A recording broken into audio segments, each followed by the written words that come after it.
Okay, we're at the Tūti Tawa in the fantastic backdrop on the property of John McBride, who is a recipient of our Citizens Awards in 2025. Congratulations, John. Well done. Very surprised, no doubt. Totally surprised. Yeah, well, I don't do things for myself. I do it for the community, and that's, you know, if you don't have good people behind you, you get nothing done. So yeah. Let's have a bit of a chat about you and what you've been up to. And a good place to start would be just some of your earlier days, where you were born and bred, and what you did before you came here to this current property.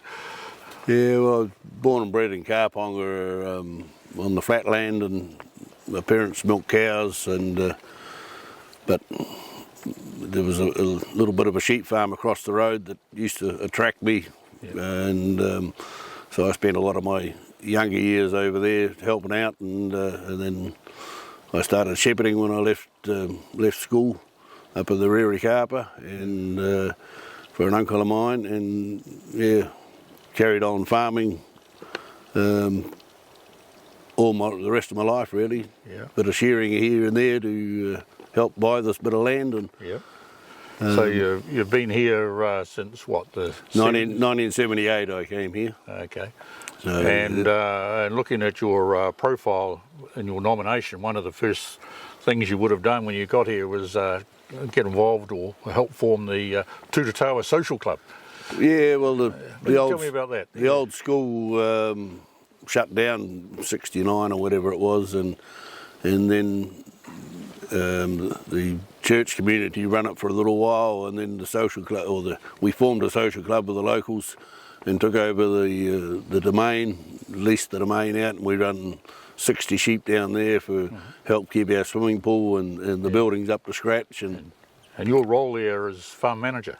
Yeah, they chucked it at me about 20 years ago, and it's pretty easy stuff, really. Just I don't do all the work. That's at a social occasion, so we put a couple of bevies in the fridge, and we get the locals in to help with the docking and the shearing. And so I kind of imagine, 2 or 3 sheep, not 60. That's quite a few. Oh well, it's a wee number, but that's all the ground will take, and they're in the throes of lambing down there now. So the next year's work is starting to add up. Yeah, so we're one of the few farmers around, sheep farmers anyway, that have got a runoff. So, good on you for doing that. All voluntary as well. I mean, wow, that's an important thing. Anyone that knows anything about shearing will know that you've been heavily involved there for a long time as a commentator. How did you get into commentating sheep shearing? By default, really. Our shearing gang started running the Stratford shearing competition, and back in the mid-70s, and a joker by the name of Davy Jones, who lives in Stratford, he was the secretary at the time, and or the treasurer rather, and he was on the mic on this particular day, and he wanted to get up and compete, so he threw the mic at me, and I stammered my way through it and thinking he's going to come back and take over, but he didn't, so I ended up doing the whole day, and 45 years later, so he gave it to you one day and then shot through for 45 years. Yeah. And you're still there. Well, I have been up till this year. Yeah, I retired at last year's show. Yeah. And so I think I've heard your voice a couple of times on TV in the Golden Shears. You've even commentated there. I've been to the Golden Shears for 30 odd years. Yeah. Main commentator for my earlier years, because things have developed since then. We now run 4 or 5 commentators there, but back in the day, I was the sole commentator of the actual competition. Yeah, it would be a unique skill. Not many people would have ever done that, so that's pretty cool, I think. Yeah. Well, I did a bit of shearing in my time, and I never commentated myself while I was shearing, but I mean, you get to know the way things roll, and also been to the New Zealand Shears at Tikawiti for 30 plus years. Yeah. So you've got a life membership of the Taranaki Shears group. Yeah, they stuck it on me last year when I was walking out the door, sort of thing. So very pleased to accept that. But like any organisation, unless you've got good people behind you, things don't go well, and It's good that they've recognised that. I mean, it's one of several. I'm going to come to another one in a moment, and I want to refer to the sheepdog trials. So you're involved with Mangahoo Sheepdog Trial Club? Yeah. And been a long time member there, yeah. Yeah, 1978 when I moved out here.